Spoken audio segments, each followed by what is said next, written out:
अरे भिखारी, तेरी औकात है 500 करोड़ लाने की? तू जानता भी है 500 करोड़ होते क्या है? तुम लोगों को अंदाजा भी है कि ये क्या हो गया है? 500 करोड़ रुपए गायब हैं। अगर ये पैसा अभी के अभी वापस नहीं आया तो मैं बर्बाद हो जाऊंगा। अगर कोई 500 करोड़ रुपए वापस ले आया तो मैं उसे 10 करोड़ रुपए इनाम दूंगा। सुबह के ठीक 7 बजे थे। शहर अभी पूरी तरह जागा भी नहीं था, लेकिन मेघराज चौक पर कूड़े की गंध और बसों का शोर पहले से मौजूद था। वहीं फुटपाथ के किनारे फटे हुए बोरे के साथ 12 साल का नील झुका हुआ था। वह प्लास्टिक की बोतलें और टूटी तारें चुन रहा था। उसके हाथों पर जमी गंदगी स्थायी लगती थी, जैसे किसी ने उस पर अनदेखा होने की मुहर लगा दी हो। नील बोलता कम था। लोग समझते थे वह डरपोक है या मंदबुद्धि। सच्चाई यह थी कि वह सुनता बहुत था। बातें, आवाजें, मशीनों की। जब लोग बोलते थे वह शब्द पकड़ता था। जब मशीनें चलती थीं वह पैटर्न पकड़ता था। ठीक उसके सामने शहर का सबसे बड़ा निजी बैंक खड़ा था। शीशे की ऊंची इमारत। हर सुबह काली गाड़ियों से सूट पहने लोग उतरते, मोबाइल पर चिल्लाते हुए अंदर जाते।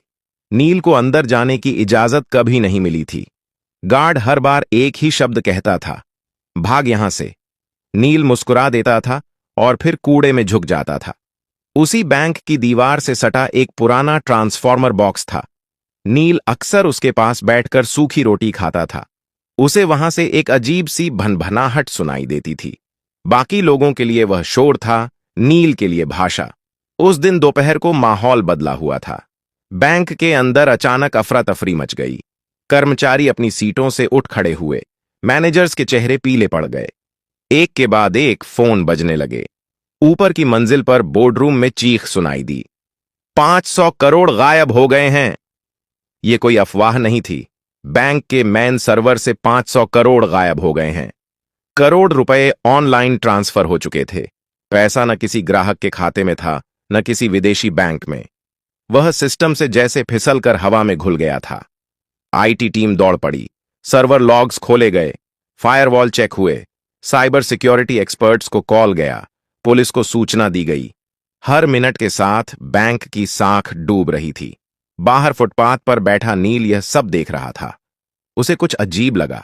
बैंक के बैकअप सर्वर की एग्जॉस्ट फैन की आवाज बदली हुई थी। वह लय में नहीं चल रही थी। बीच बीच में एक हल्का सा ठहराव था, जैसे कोई सांस रोक रहा हो। नील उठ खड़ा हुआ। उसने बोरा नीचे रखा और दीवार के पास कान लगा दिया। उसकी आंखें सिकुड़ गईं। यह चोरी नहीं है, वह बुदबुदाया। यह रूट रीडायरेक्शन है। नील को याद आया अपनी मां का चेहरा। मां जो कभी इसी बैंक में क्लीनर थी। एक रात एक्सीडेंट में चली गई। उसके बाद नील सड़क पर आ गया। मां के पास एक पुराना कीपैड फोन था और उसमें कुछ नोट्स। नंबर नहीं, पैटर्न। नील ने जेब से वह मुड़ा तोड़ा कागज निकाला जिस पर उसने खुद से बनाए निशान लिख रखे थे। वह रोज मशीनों को देखकर नई चीजें समझता और निशान बनाता था। बैंक के अंदर घबराहट बढ़ रही थी। बाहर एक कूड़ा बिनने वाला लड़का खड़ा था, जिसकी नजरें शीशे के पार सर्वर रूम की दीवारों के आर पार देख रही थीं।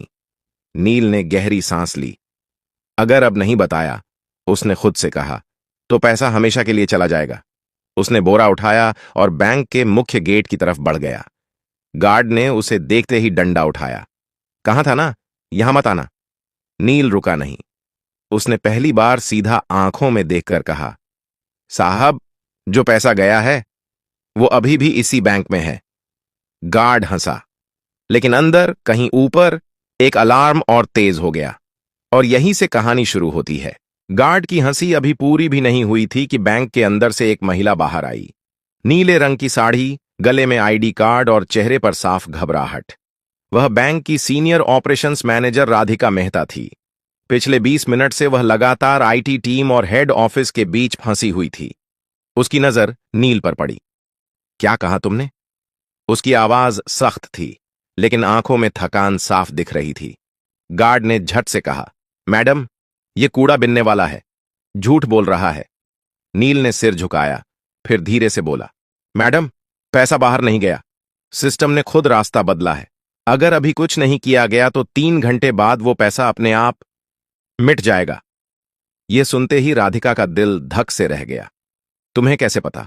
उसने बिना सोचे पूछ लिया। नील ने बैंक की दीवार की तरफ इशारा किया। आपके बैकअप सर्वर का फैन 30 सेकंड में एक बार रुक रहा है। ऐसा तब होता है जब लोड जानबूझकर घुमाया जाता है। यह चोरी नहीं है, यह ट्रैप है। वह बोलते समय न घबरा रहा था न तेज, जैसे यह सब उसके लिए नया नहीं था। राधिका ने एक पल सोचा। अंदर आईटी हेड चिल्ला रहा था कि डेटा फ्लो समझ नहीं आ रहा। पुलिस रास्ते में थी, मीडिया को भनक लगने ही वाली थी। उसने गार्ड को देखा। इसे अंदर आने दो। गार्ड चौंक गया। मैडम, यह, मैंने कहा, अंदर आने दो। नील पहली बार बैंक के अंदर गया। एयर कंडीशन की ठंडी हवा से वह सिहर गया। फर्श इतना चमकदार था कि उसमें अपना गंदा चेहरा देखकर उसे झिझक हुई। लोग उसे घूर रहे थे। कोई फुसफुसाया, ये बच्चा क्या करेगा? नील को इससे फर्क नहीं पड़ा। राधिका उसे सीधे आईटी फ्लोर पर ले गई। वहां 5 लोग 5 लैपटॉप और बड़ी स्क्रीन के सामने खड़े थे।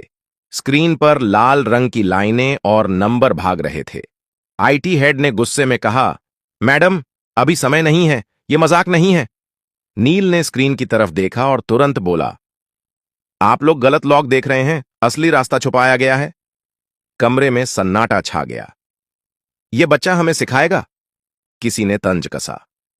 नील पास गया। उसने स्क्रीन के कोने में दिख रहे एक छोटे से टाइम स्टैंप की तरफ इशारा किया। यह देखिए, हर बार ट्रांजैक्शन से 1 सेकंड पहले टाइम पीछे जा रहा है। यह मैनुअल नहीं हो सकता। आईटी हेड ने झुककर देखा। उसका चेहरा बदल गया। यह तो असंभव है। नील ने पहली बार सिर उठाकर सबको देखा। असंभव नहीं है सर। जिसने यह किया है उसने पैसा चुराया नहीं, उसने बैंक को खुद से लड़ने पर मजबूर कर दिया है। राधिका की आवाज कांप गई। तो पैसा वापस आ सकता है? नील ने हल्की सांस ली। आ सकता है, लेकिन अगर देर हुई तो नहीं। घड़ी की टिक टिक तेज लगने लगी और उसी पल नील ने कहा, मुझे एक कंप्यूटर चाहिए। इंटरनेट नहीं, सिर्फ लोकल एक्सेस। कमरे में कोई बोला नहीं। पहली बार बैंक के सबसे बड़े संकट में सबकी नजरें एक कूड़ा बिनने वाले लड़के पर टिकी थीं। और नील जानता था, अब पीछे हटने का कोई रास्ता नहीं है। कमरे में एक अजीब सा सन्नाटा था। एयर कंडीशनर की ठंडी हवा चल रही थी, लेकिन किसी को ठंड महसूस नहीं हो रही थी। सबकी नजरें नील पर थीं। वह कुर्सी पर बैठा नहीं था, वह खड़ा था, जैसे बैठना उसके लिए फालतू की चीज हो। आईटी हेड ने हिचकिचाते हुए एक सिस्टम उसकी तरफ घुमा दिया। यह लोकल मशीन है, नेटवर्क से कटी हुई। अगर कुछ गलत हुआ तो भी फर्क नहीं पड़ेगा, नील ने बीच में कहा। जो नुकसान होना था वो हो चुका है। उसने कीबोर्ड को ऐसे छुआ जैसे कोई पुराना दोस्त हो। उंगलियां गंदी थीं, लेकिन चलने में झिझक नहीं थी। स्क्रीन पर एक काली विंडो खुली। राधिका ने घड़ी देखी। नील, हमारे पास ज्यादा समय नहीं है। नील ने सिर हिलाया। मुझे पता है। उसने टाइप करना शुरू किया। कोई तेजी नहीं, कोई दिखावा नहीं। हर कमांड सोचकर, जैसे वह पहले ही यह सब कर चुका हो। आईटी टीम स्क्रीन पर उभरते टेक्स्ट को पढ़ने की कोशिश कर रही थी, लेकिन वह उनकी समझ से बाहर था। एक इंजीनियर ने धीरे से कहा, यह तो सिस्टम के अंदर का रास्ता है, यह एक्सेस हमारे पास भी नहीं है। नील बोला नहीं। उसने अगली लाइन डाली। अचानक स्क्रीन पर एक मैप खुला। यह किसी बैंक अकाउंट का नहीं था, यह डेटा के बहाव का नक्शा था। तीर, घुमाव, बंद रास्ते। नील ने एक जगह उंगली रखी। यहीं फंसा है पैसा। लेकिन यहां तो कोई अकाउंट ही नहीं है, आईटी हेड ने कहा। नील ने उसकी तरफ देखा। क्योंकि यह अकाउंट नहीं है, यह एक खाली कमरा है। सिस्टम ने खुद बनाया है। राधिका की आंखें फैल गईं। सिस्टम ने? हां, नील बोला। जब किसी को सिस्टम के दिल तक पहुंचने की कोशिश करते पकड़ लिया जाता है, तो पुराना कोर एक फर्जी रास्ता बना देता है। पैसा उसमें चला जाता है। बाहर से लगता है चोरी हो गई, लेकिन असल में सिस्टम खुद उसे छुपा लेता है। कमरे में किसी ने सांस तक नहीं ली। आईटी हेड ने धीमी आवाज में कहा, लेकिन ऐसा फीचर तो कहीं डॉक्यूमेंटेड नहीं है। नील ने हल्की मुस्कान दी। क्योंकि यह फीचर नहीं है, यह डर है, मशीन का। उसने अगला कमांड डाला। स्क्रीन पर लाल चेतावनी चमकी। वार्निंग, डेटा कोलैप्स इन 17 मिनट्स। राधिका के हाथ कांप गए। इसका मतलब? नील ने कहा, अगर यह कमरा ढह गया तो पैसा किसी का नहीं रहेगा, न चोर का न बैंक का। आईटी टीम में खलबली मच गई। तो जल्दी करो, कोई बोला। नील ने पहली बार गुस्से से सिर उठाया। जल्दी नहीं, सही। उसने अपनी आंखें बंद कीं, कुछ सेकंड के लिए, जैसे दिमाग में कुछ जोड़ रहा हो। उसे याद आया वह पुराना मोबाइल, मां की आवाज, नंबरों के बीच का पैटर्न। चीजें सीधे नहीं चलती, वे घूम कर आती हैं। नील ने टाइप किया। स्क्रीन पर एक नया दरवाजा खुला। आईटी हेड फुसफुसाया। यह तो रिवर्स ट्रैक है, नील बोला। हां, अब पैसा वापस उसी रास्ते से चलेगा जिससे डर आया था। राधिका ने घड़ी देखी। 13 मिनट बाकी थे। नील की उंगलियां फिर चलने लगीं और बाहर बैंक के गेट पर मीडिया की पहली वैन आकर रुक चुकी थी। बाहर कांच के दरवाजों के पार कैमरे चमकने लगे थे। मीडिया को बस एक इशारे का इंतजार था। अंदर आईटी फ्लोर पर तनाव इतना गाढ़ा था कि जैसे हवा भी भारी हो गई हो। राधिका ने धीमी आवाज में कहा, अगर यह गलत दिशा में गया तो सिस्टम हमेशा के लिए लॉक हो सकता है। नील ने स्क्रीन से नजर हटाए बिना जवाब दिया, वह पहले ही लॉक है मैडम, बस फर्क इतना है कि अभी चुप है। उसने एक ग्राफ खोला। नीली और लाल लाइनें एक दूसरे के पीछे दौड़ रही थीं। बीच बीच में एक जगह ऐसी थी जहां लाइनें टूट रही थीं। यहीं से पैसा बाहर दिखाया गया है, नील बोला, लेकिन असल में यहीं से वह वापस लाया जा सकता है। आईटी हेड ने कुर्सी खींचकर पास बैठते हुए कहा, तुम यह सब कैसे जानते हो? नील ने पहली बार सच बोला, मैं मशीनों के पास बड़ा हुआ हूं। जब मां जिंदा थीं, वह रात की शिफ्ट में यहीं सफाई करती थीं। मैं बाहर बैठा रहता था। सर्वर रूम की आवाजें मुझे बातें जैसी लगती थीं। कोई कुछ नहीं बोला। नील ने अगला कमांड डाला। स्क्रीन पर एक नया संदेश उभरा, ऑथोराइजेशन रिक्वायर्ड। राधिका ने राहत की सांस ली। ठीक है, यह सामान्य है, हमारे पास मल्टी लेवल ऑथराइजेशन है। नील ने सिर हिलाया। नहीं मैडम, यह सामान्य नहीं है। क्यों? क्योंकि यह ऑथराइजेशन सिस्टम से नहीं आया, यह उस खाली कमरे से आया है जहां पैसा छुपा है। आईटी हेड का चेहरा सख्त हो गया। मतलब सिस्टम खुद तय कर रहा है कि किस पर भरोसा करे? नील ने धीरे से कहा, हां, और उसे आप पर भरोसा नहीं है। कमरे में एक अजीब चुप्पी छा गई। राधिका ने गहरी सांस ली। तो अब क्या होगा? नील ने अपनी जेब से वह मुड़ा तुड़ा कागज निकाला। उस पर टेढ़े मेढ़े निशान बने थे।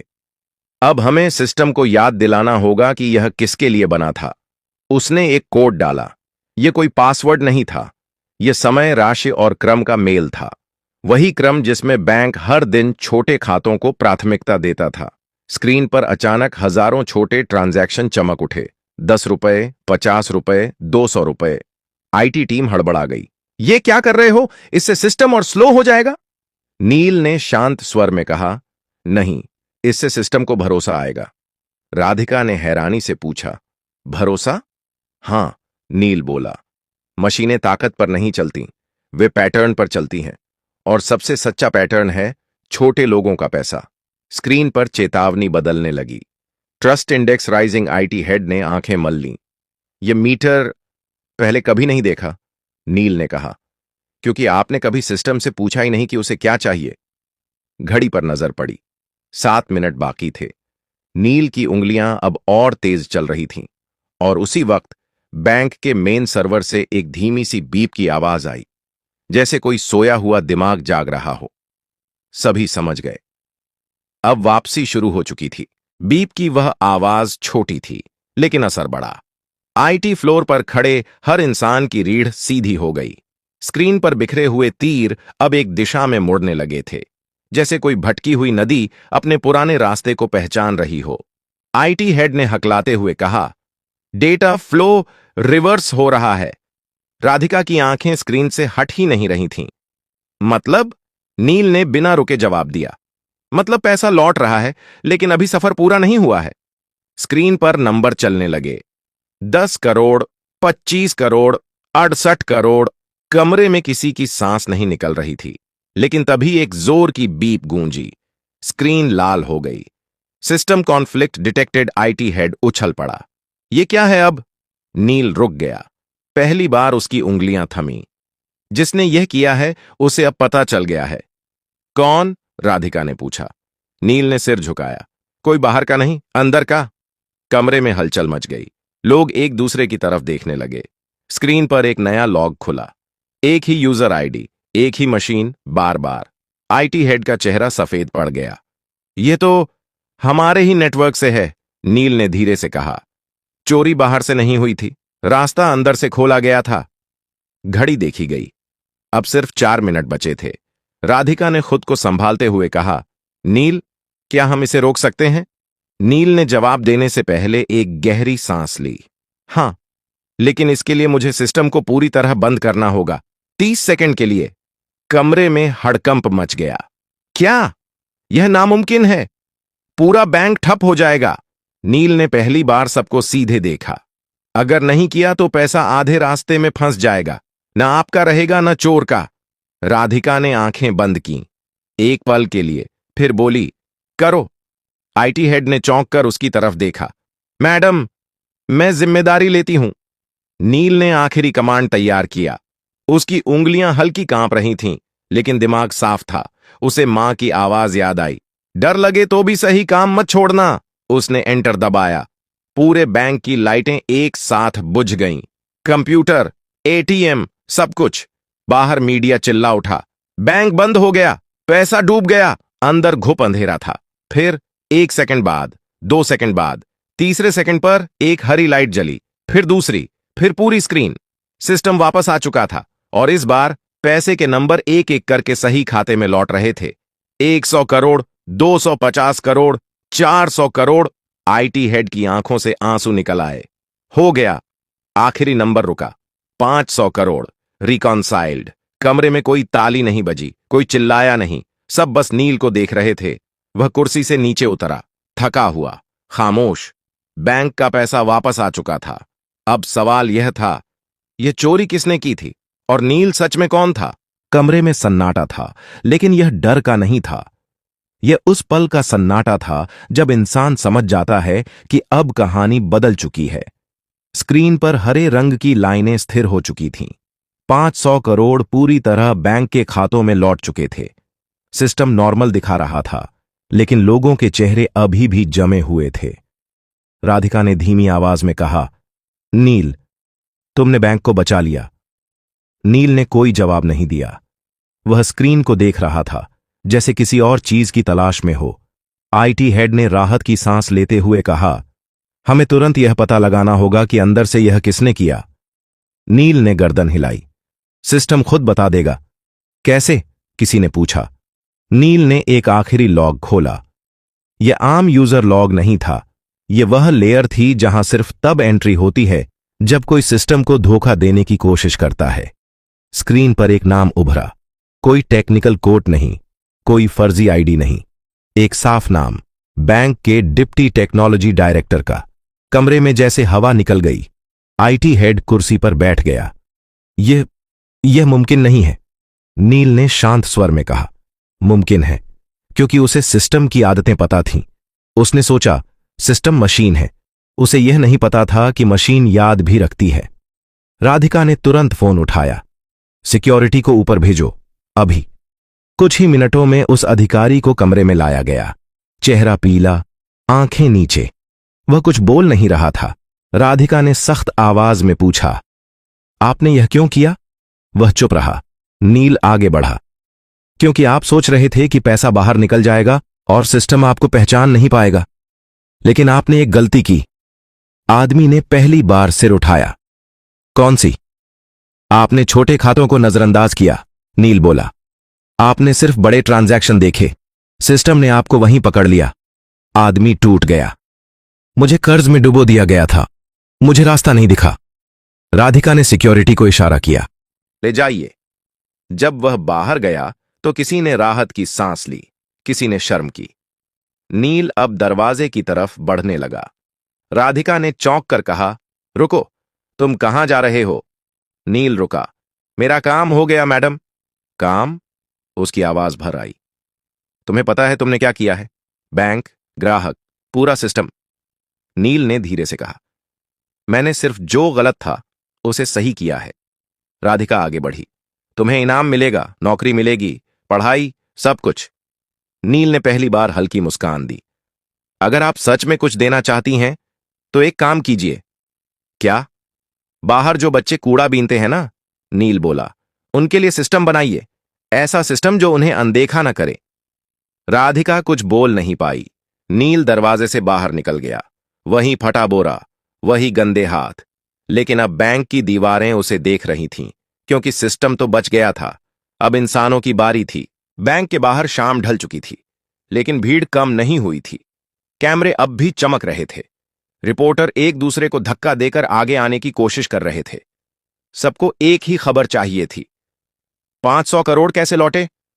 राधिका कांच के दरवाजे के पास आकर रुकी। उसके हाथ में माइक्रोफोन नहीं था, फिर भी आवाज साफ थी। यह बैंक की जीत नहीं है, उसने कहा। यह एक बच्चे की समझ की जीत है। भीड़ में हलचल मच गई। कौन बच्चा? कहां है वो? नाम बताइए। राधिका ने दरवाजे की तरफ देखा। नील जा चुका था। उसके कदम पहले ही फुटपाथ की तरफ मुड़ चुके थे, जहां उसकी दुनिया थी। टूटे डिब्बे, प्लास्टिक की बोतलें और मशीनों की आवाजें। उसे नहीं पता था कि पीछे क्या हो रहा है, लेकिन शहर को पता चल चुका था। कुछ ही घंटों में खबर फैल गई। एक कूड़ा बिनने वाला लड़का, बैंक की चोरी, 500 करोड़ वापस। सोशल मीडिया पर सवाल उठे। यह लड़का कौन है? इसे मौका क्यों नहीं मिला पहले? हमने कितनी नील जैसे बच्चों को अनदेखा किया। अगली सुबह बैंक के बाहर एक पोस्टर लगा। अगर आप नील को जानते हैं, हम उससे मिलना चाहते हैं। उसी सुबह नील ट्रांसफॉर्मर बॉक्स के पास बैठा था। उसने पोस्टर देखा, पढ़ा, फिर नजर हटा ली। उसके लिए पोस्टर नया नहीं था, नई थी लोगों की नजर। दोपहर तक नगर निगम के अधिकारी आए, फिर एक स्कूल की वैन, फिर एक महिला जो शिक्षा विभाग से थी। सब एक ही बात कह रहे थे, तुम्हें पढ़ना चाहिए, तुम्हें यहां से निकलना चाहिए। नील ने पहली बार सवाल पूछा, क्या पढ़ाई के बाद भी कोई मुझे सुनेगा? कोई जवाब नहीं दे पाया। शाम को राधिका खुद आई, बिना साड़ी, बिना पद के, सिर्फ एक इंसान की तरह। उसने नील के पास बैठकर वहीं सूखी रोटी तोड़ी।